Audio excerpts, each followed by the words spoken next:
Okay, we just got a Commonwealth Garden rock pool.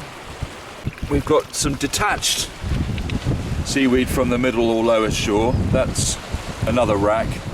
That's serrated rack. Now that is really good to put in your bath for a good old bit of thalassotherapy.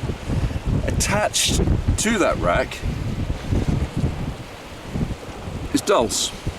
Dulse is what they call an epiphyte, i.e. it grows on other seaweeds, often racks, and in the subtidal or sublittoral zone it'll grow on the stems of kelp. So although that is driftweed, it's been uprooted probably by the action of the waves, so that might well be kind of dead in seaweed terms, but the dulse is still alive, so we can just tear a bit off, give ourselves a bit of survival food. Gorgeous. What else have we got here? We've got some Enteromorpha, which is often called gutweed. That's often sold in health food shops in little packets as sea lettuce, but it's gutweed. You've got to be quite careful when you're picking it.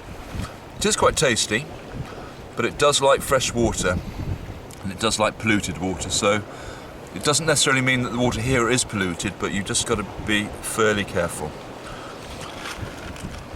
And what if we just reach down here, they're growing there, that's interesting, is a bit of Chondrus crispus carrageen. So that's quite high up for carrageen, but that grows, you get dense tufts of it on the certainly on the South Cornish coast, and it's full of alginates, and the Irish use that for curing the common cold. You boil it up in milk, mix it into a jelly, and it's absolutely delicious.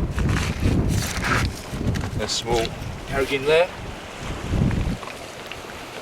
And here we've got some detached sea lettuce. Got to be careful of the general names. I mean, in Latin that is uva lactuca, which is different from the stuff here, which I've just described. So that's Enteromorpha, that's uva lactuca.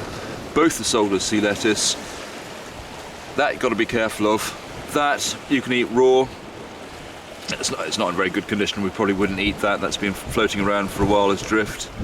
Probably best eaten raw. You can dry it. You can dry it very successfully, but don't want to undersell it, but it does taste like wet nappies. What have we got there? We've got a bit of sugar kelp or Saccharina latissima. When that's dry, that used to be suspended above rural doorways as a poor man's weather guide, so that if it was very crisp, we were having good weather, and if it was soggy, if it was very soggy, it would mean rain was forecast. That's when that dries, it gets covered with this white stuff that looks like icing sugar, and in fact it is a sugar. It's called mannitol, and mannitol is what you put on chewing gum, old-fashioned chewing gum. That, very tasty, very eat-worthy. So in this little Commonwealth Garden rock pool, we've got 1, 2, 3, 4, 5 species of edible seaweed. If we were a bit unsure about their quality, we just bung them in the bath tonight. Add a bit of this, some of this rack, rub it into your hair, because they do say that it's a good hair restorer, and as you can see, I use it frequently myself.